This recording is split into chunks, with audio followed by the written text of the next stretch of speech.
Alcott. Chapter 10. Home Again. July had come and haying begun. The little gardens were doing finely, and the long summer days were full of pleasant hours. The house stood open from morning till night, and the lads lived out of doors except at school time. The lessons were short, and there were many holidays, for the Bears believed in cultivating healthy bodies by much exercise, and our short summers are best used in out-of-door work. Such a rosy, sunburnt, hearty set as the boys became, such appetites as they had, such sturdy arms and legs as outgrew jackets and trousers, such laughing and racing all over the place, such antics in house and barn, such adventures in the tramps over hill and dale, and such satisfaction in the hearts of the worthy Bears as they saw their flock prospering in mind and body, I cannot begin to describe. Only one thing was needed to make them quite happy, and it came when they least expected it. One balmy night, when the little lads were in bed, the elder ones bathing down at the brook, and Mrs. Bear undressing Teddy in her parlor, he suddenly cried out, "Oh, my Danny!" and pointed to the window where the moon shone brightly. "No, lovey, he is not there. It was the pretty moon," said his mother. "No, no, Danny at a window. Teddy saw him," persisted baby, much excited. It might have been, and Mrs. Bear hurried to the window, hoping it would prove true.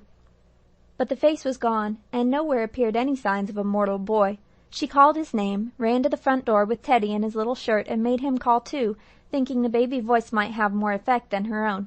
No one answered. Nothing appeared, and they went back much disappointed. Teddy would not be satisfied with the moon, and after he was in his crib kept popping up his head to ask if Danny was not "tumin' soon." By and by he fell asleep, the lads trooped up to bed, the house grew still, and nothing but the chirp of the crickets broke the soft silence of the summer night. Mrs. Bear sat sewing, for the big basket was always piled with socks full of portentous holes, and thinking of the lost boy. She had decided that baby had been mistaken, and did not even disturb Mr. Bear by telling him of the child's fancy, for the poor man got little time to himself till the boys were abed, and he was busy writing letters. It was past 10 when she rose to shut up the house. As she paused a minute to enjoy the lovely scene from the steps, something white caught her eye on one of the haycocks scattered over the lawn. The children had been playing there all the afternoon, and fancying that Nan had left her hat as usual, Mrs. Bear went out to get it. But as she approached, she saw that it was neither hat nor handkerchief, but a shirt-sleeve with a brown hand sticking out of it. She hurried round the haycock, and there lay Dan, fast asleep. Ragged, dirty, thin, and worn out he looked. One foot was bare, the other tied up in the old gingham jacket which he had taken from his own back to use as a clumsy bandage for some hurt. He seemed to have hidden himself behind the haycock, but in his sleep had thrown out the arm that had betrayed him. He sighed and muttered as if his dreams disturbed him, and once when he moved he groaned as if in pain, but still slept on, quite spent with weariness. "He must not lie here," said Mrs. Bear, and stooping over him she gently called his name. He opened his eyes and looked at her, as if she was a part of his dream, for he smiled and said drowsily, "Mother Bear, I've come home." The look, the words, touched her very much, and she put her hand under his head to lift him up, saying in her cordial way, "I thought you would, and I'm so glad to see you, Dan." He seemed to wake thoroughly then, and started up, looking about him as if he suddenly remembered where he was, and doubted even that kind welcome. His face changed, and he said in his old rough way, "I was going off in the morning. I only stopped to peek in as I went by." "But why not come in, Dan? Didn't you hear us call you? Teddy saw and cried for you." "Didn't suppose you'd let me in," he said, fumbling with the little bundle which he had taken up as if going immediately. "Try and see," was all Mrs. Bear answered, holding out her hand and pointing to the door where the light shone hospitably. With a long breath as if a load was off his mind, Dan took up a stout stick and began to limp towards the house, but stopped suddenly to say inquiringly, "Mr. Bear won't like it. I ran away from Paige." "He knows it, and was sorry, but it will make no difference. Are you lame?" asked Mrs. Joe as he limped on again. "Getting over a wall, a stone fell on my foot and smashed it. I don't mind." And he did his best to hide the pain each step cost him. Mrs. Bear helped him into her own room, and once there he dropped into a chair and laid his head back, white and faint with weariness and suffering. "My poor Dan, drink this and then eat a little. You are at home now, and Mother Bear will take good care of you." He only looked up at her with eyes full of gratitude as he drank the wine she held to his lips, and then began slowly to eat the food she brought him. Each mouthful seemed to put heart into him, and presently he began to talk as if anxious to have her know all about him. "Where have you been, Dan?" she asked, beginning to get out some bandages. I ran off more'n a month ago. Paige was good enough, but too strict. I didn't like it, so I cut away down the river with a man who was going in his boat. That's why they couldn't tell where I'd gone. When I left the man, I worked for a couple of weeks with a farmer, but I thrashed his boy, and then the old man thrashed me, and I ran off again and walked here." "All the way?" "Yes, the man didn't pay me, and I wouldn't ask for it. Took it out in beating the boy." And Dan laughed, yet looked ashamed as he glanced at his ragged clothes and dirty hands. "How did you live? It was a long, long tramp for a boy like you." "Oh, I got on well enough, till I hurt my foot. Folks gave me things to eat, and I slept in barns and tramped by day. I got lost trying to make a short cut, or I'd have been here sooner." "But if you did not mean to come in and stay with us, what were you going to do?" "I thought I'd like to see Teddy again, and you, and then I was going back to my old work in the city, only I was so tired I went to sleep on the hay. I'd have been gone in the morning if you hadn't found me." "Are you sorry I did?" And Mrs. Joe looked at him with a half-merry, half-reproachful look as she knelt down to look at his wounded foot. The color came up into Dan's face, and he kept his eyes fixed on his plate as he said very low, "No, ma'am, I'm glad. I wanted to stay, but I was afraid you—" He did not finish, for Mrs. Bear interrupted him by an exclamation of pity as she saw his foot, for it was seriously hurt. "When did you do it?" "3 days ago." "And you have walked on it in this state?" "I had a stick, and I washed it at every brook I came to, and one woman gave me a rag to put on it." "Mr. Bear must see and dress it at once." And Mrs. Joe hastened into the next room, leaving the door ajar behind her, so that Dan heard all that passed. "Fritz, the boy has come back." "Who, Dan?" "Yes, Teddy saw him at the window, and he called to him, but he went away and hid behind the haycocks on the lawn. I found him there just now, fast asleep and half dead with weariness and pain. He ran away from Paige a month ago and has been making his way to us ever since. He pretends that he did not mean to let us see him, but go on to the city and his old work after a look at us. It is evident, however, that the hope of being taken in has led him here through everything, and there he is, waiting to know if you will forgive and take him back." "Did he say so?" "His eyes did, and when I waked him he said like a lost child, 'Mother Bear, I've come home.' I hadn't the heart to scold him, and just took him in like a poor little black sheep come back to the fold. I may keep him, Fritz?" "Of course you may. This proves to me that we have a hold on the boy's heart, and I would no more send him away now than I would my own Rob." Dan heard a soft little sound as if Mrs. Joe thanked her husband without words, and in the instant silence that followed 2 great tears that had slowly gathered in the boy's eyes brimmed over and rolled down his dusty cheeks. No one saw them, for he brushed them hastily away, but in that little pause I think Dan's old distrust for these good people vanished forever. The soft spot in his heart was touched, and he felt an impetuous desire to prove himself worthy of the love and pity that was so patient and forgiving. He said nothing, he only wished the wish with all his might, resolved to try in his blind boyish way, and sealed his resolution with the tears which neither pain, fatigue, nor loneliness could wring from him. "Come and see his foot. I am afraid it is badly hurt, for he has kept on 3 days through heat and dust with nothing but water and an old jacket to bind it up with. I tell you, Fritz, that boy is a brave lad and will make a fine man yet." "I hope so, for your sake, enthusiastic woman. Your faith deserves success. Now I will go and see your little Spartan. Where is he?" "In my room, but, dear, you'll be very kind to him, no matter how gruff he seems. I am sure that is the way to conquer him. He won't bear sternness, nor much restraint, but a soft word and infinite patience will lead him as it used to lead me." "As if you were ever like this little rascal!" cried Mr. Bear, laughing, yet half angry at the idea. "I was in spirit, though I showed it in a different way. I seem to know by instinct how he feels, to understand what will win and touch him, and to sympathize with his temptations and faults.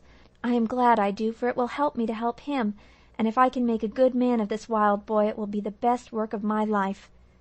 "God bless the work and help the worker." Mr. Bear spoke now as earnestly as she had done, and both came in together to find Dan's head down upon his arm, as if he was quite overcome by sleep. But he looked up quickly, and tried to rise as Mr. Bear said pleasantly, "So you like Plumfield better than Paige's farm? Well, let us see if we can get on more comfortably this time than we did before." "Thank you, sir," said Dan, trying not to be gruff and finding it easier than he expected. "Now the foot. Ah, this is not well. We must have Dr. Firth tomorrow. Warm water, Joe, and old linen." Mr. Bear bathed and bound up the wounded foot, while Mrs. Joe prepared the only empty bed in the house. It was in the little guest chamber leading from the parlor, and often used when the lads were poorly, for it saved Mrs. Joe from running up and down, and the invalids could see what was going on. When it was ready, Mr. Bear took the boy in his arms and carried him in, helped him undress, laid him on the little white bed, and left him with another handshake and a fatherly "Good night, my son."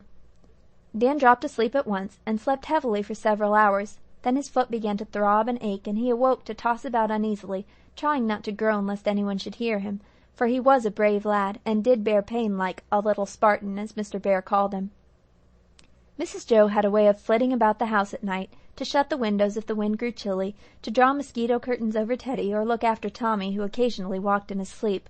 The least noise waked her, and as she often heard imaginary robbers, cats, and conflagrations, the doors stood open all about, so her quick ear caught the sound of Dan's little moans, and she was up in a minute.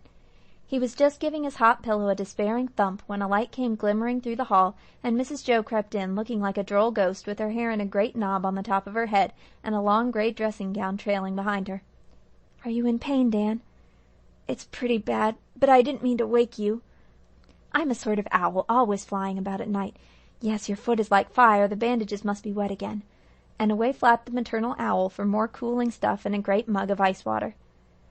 "Oh, that's so nice," sighed Dan, as the wet bandages went on again, and the long draught of water cooled his thirsty throat. "There, now sleep your best, and don't be frightened if you see me again, for I'll slip down by and by and give you another sprinkle." As she spoke, Mrs. Joe stooped to turn the pillow and smooth the bedclothes, when, to her great surprise, Dan put his arm around her neck, drew her face down to his, and kissed her, with a broken "Thank you, ma'am," which said more than the most eloquent speech could have done, for the hasty kiss, the muttered words, meant, "I'm sorry, I will try."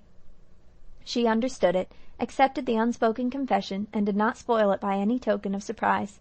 She only remembered that he had no mother, kissed the brown cheek half hidden on the pillow as if ashamed of the little touch of tenderness, and left him, saying what he long remembered, "You are my boy now, and if you choose, you can make me proud and glad to say so." Once again, just at dawn, she stole down, to find him so fast asleep that he did not wake, and showed no sign of consciousness as she wet his foot, except that the lines of pain smoothed themselves away, and left his face quite peaceful. The day was Sunday, and the house so still that he never waked till near noon, and looking round him, saw an eager little face peering in at the door. He held out his arms, and Teddy tore across the room to cast himself bodily on the bed, shouting, "My Danny's Tom!" as he hugged and wriggled with delight. Mrs. Bear appeared next, bringing breakfast, and never seeming to see how shamefaced Dan looked at the memory of the little scene last night. Teddy insisted on giving him his breakfast, and fed him like a baby, which, as he was not very hungry, Dan enjoyed very much. Then came the doctor, and the poor Spartan had a bad time of it, for some of the little bones in his foot were injured, and putting them to rights was such a painful job that Dan's lips were white, and great drops stood on his forehead, though he never cried out, and only held Mrs. Joe's hand so tight that it was red long afterwards. "You must keep this boy quiet for a week at least, and not let him put his foot to the ground. By that time I shall know whether he may hop a little with a crutch, or stick to his bed for a while longer," said Dr. Firth, putting up the shining instruments that Dan did not like to see. "It will get well sometime, won't it?" he asked, looking alarmed at the word crutches. "I hope so." And with that the doctor departed, leaving Dan much depressed, for the loss of a foot is a dreadful calamity to an active boy. "Don't be troubled. I am a famous nurse, and we will have you tramping about as well as ever in a month," said Mrs. Joe, taking a hopeful view of the case. But the fear of being lame haunted Dan, and even Teddy's caresses did not cheer him, so Mrs. Joe proposed that one or two of the boys should come in and pay him a little visit, and asked whom he would like to see. "Nat and Demi. I'd like my hat, too. There's something in it I guess they'd like to see. I suppose you threw away my bundle of plunder," said Dan, looking rather anxious as he put the question. "No, I kept it, for I thought they must be treasures of some kind, you took such care of them." And Mrs. Joe brought him his old straw hat stuck full of butterflies and beetles, and a handkerchief containing a collection of odd things picked up on his way, birds' eggs carefully done up in moss, curious shells and stones, bits of fungus, and several little crabs, in a state of great indignation at their imprisonment. "Could I have something to put these fellers in? Mr. Hyde and I found 'em, and they are first-rate ones, so I'd like to keep 'em watch 'em. Can I?" asked Dan, forgetting his foot and laughing to see the crabs go sidling and backing over the bed. "Of course you can. Polly's old cage will be just the thing. Don't let them nip Teddy's toes while I get it." And away went Mrs. Joe, leaving Dan overjoyed to find that his treasures were not considered rubbish and thrown away. Nat, Demi, and the cage arrived together, and the crabs were settled in their new house, to the great delight of the boys, who, in the excitement of the performance, forgot any awkwardness they might otherwise have felt in greeting the runaway. To these admiring listeners Dan related his adventures much more fully than he had done to the bears. Then he displayed his plunder, and described each article so well that Mrs. Joe, who had retired to the next room to leave them free, was surprised and interested, as well as amused at their boyish chatter. "How much the lad knows of these things! How absorbed he is in them! And what a mercy it is just now, for he cares so little for books it would be hard to amuse him while he is laid up. But the boys can supply him with beetles and stones to any extent, and I am glad to find out this taste of his. It is a good one, and may perhaps prove the making of him. If he should turn out a great naturalist and Nat a musician, I should have cause to be proud of this year's work." And Mrs. Joe sat smiling over her book as she built castles in the air, just as she used to do when a girl, only then they were for herself, and now they were for other people, which is the reason, perhaps, that some of them came to pass in reality, for charity is an excellent foundation to build anything upon. Nat was most interested in the adventures, but Demi enjoyed the beetles and butterflies immensely, drinking in the history of their changeful little lives as if it were a new and lovely sort of fairy tale, for even in his plain way Dan told it well, and found great satisfaction in the thought that here at least the small philosopher could learn of him. So interested were they in the account of catching a muskrat whose skin was among the treasures, that Mr. Bear had to come himself to tell Nat and Demi it was time for the walk. Dan looked so wistfully after them as they ran off that Father Bear proposed carrying him to the sofa in the parlor for a little change of air and scene. When he was established and the house quiet, Mrs. Joe, who sat near by showing Teddy pictures, said in an interested tone as she nodded towards the treasures still in Dan's hands, "Where did you learn so much about these things?" "I always liked 'em, but didn't know much till Mr. Hyde told me." "Oh, he was a man who lived round in the woods, studying these things, I don't know what you call him, and wrote about frogs and fishes and so on. He stayed at Page's, and he used to want me to go and help him, and it was great fun, 'cause he told me ever so much, and was uncommon jolly and wise. Hope I'll see him again sometime."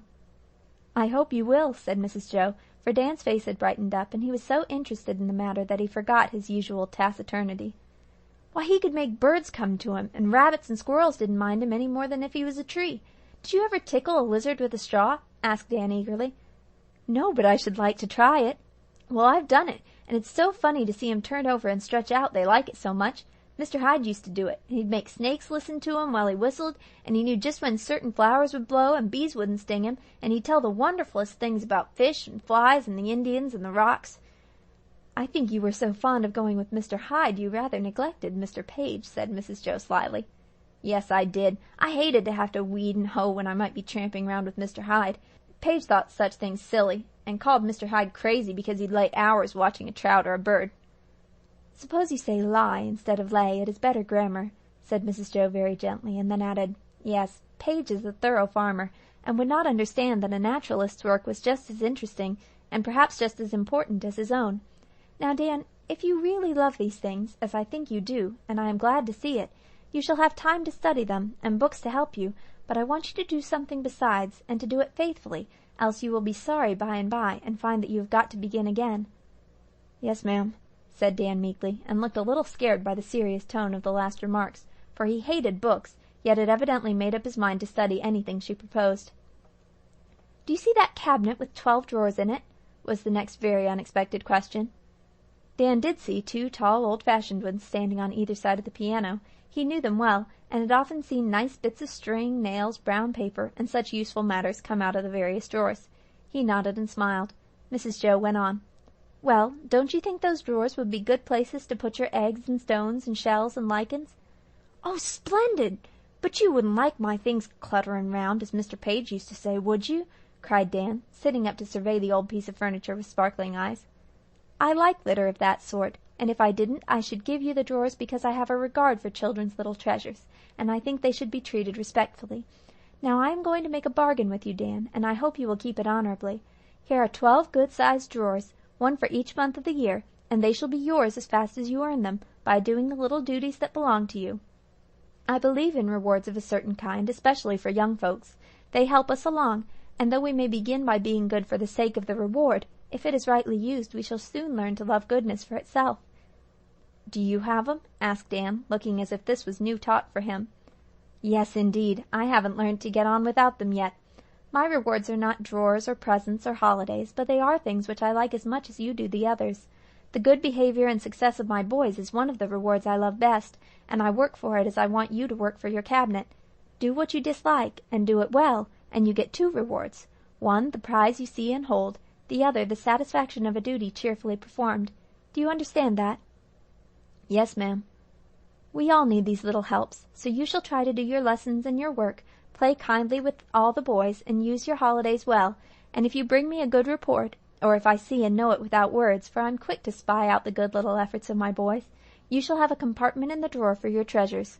See, some are already divided into 4 parts, and I will have the others made in the same way, a place for each week, and when the drawer is filled with curious and pretty things I shall be as proud of it as you are, prouder, I think, for in the pebbles, mosses, and gay butterflies I shall see good resolutions carried out, conquered faults, and a promise well kept. Shall we do this, Dan?"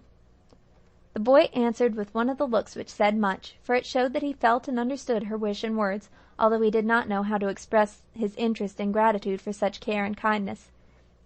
She understood the look, and seeing by the color that flushed up to his forehead that he was touched as she wished him to be, she said no more about that side of the new plan, but pulled out the upper drawer, dusted it, and set it on 2 chairs before the sofa, saying briskly, "Now let us begin at once by putting those nice beetles in a safe place. These compartments will hold a good deal, you see. I'd pin the butterflies and bugs round the sides, they will be quite safe there, and leave room for the heavy things below. I'll give you some cotton wool and clean paper and pins, and you can get ready for the week's work."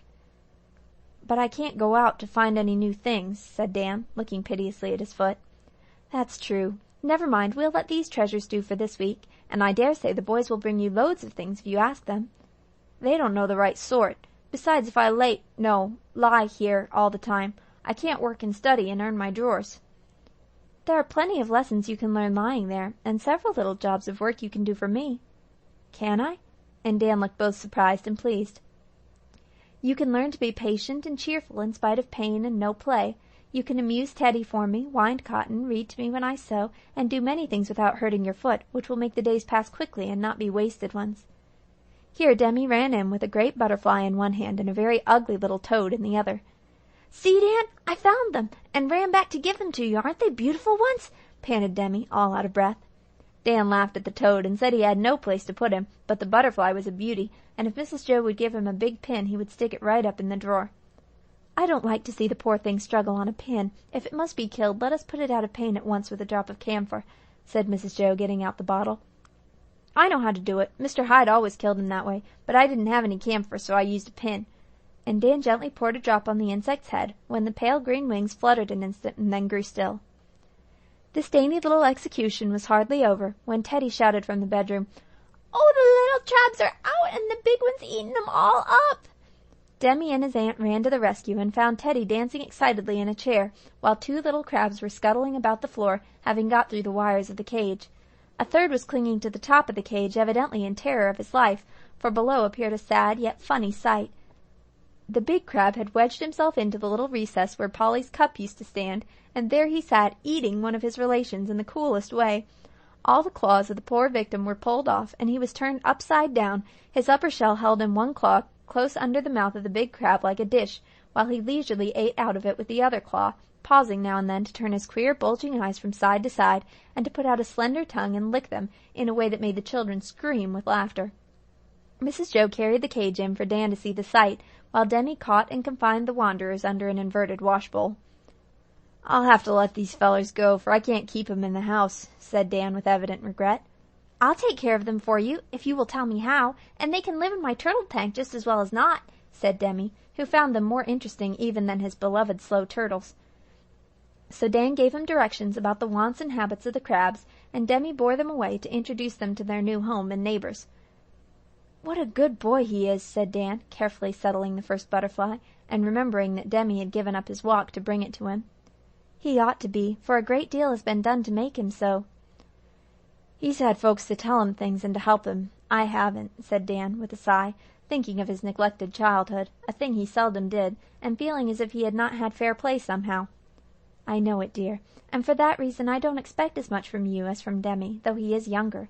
You shall have all the help that we can give you now, and I hope to teach you how to help yourself in the best way. Have you forgotten what Father Bear told you when you were here before, about wanting to be good and asking God to help you?" "No, ma'am," very low. "Do you try that way still?" "No, ma'am," lower still. "Will you do it every night to please me?" "Yes, ma'am," very soberly. I shall depend on it, and I think I shall know if you are faithful to your promise, for these things always show to people who believe in them, though not a word is said. Now here is a pleasant story about a boy who hurt his foot worse than you did yours. Read it, and see how bravely he bore his troubles." She put that charming little book, The Crofton Boys, into his hands, and left him for an hour, passing in and out from time to time, that he might not feel lonely.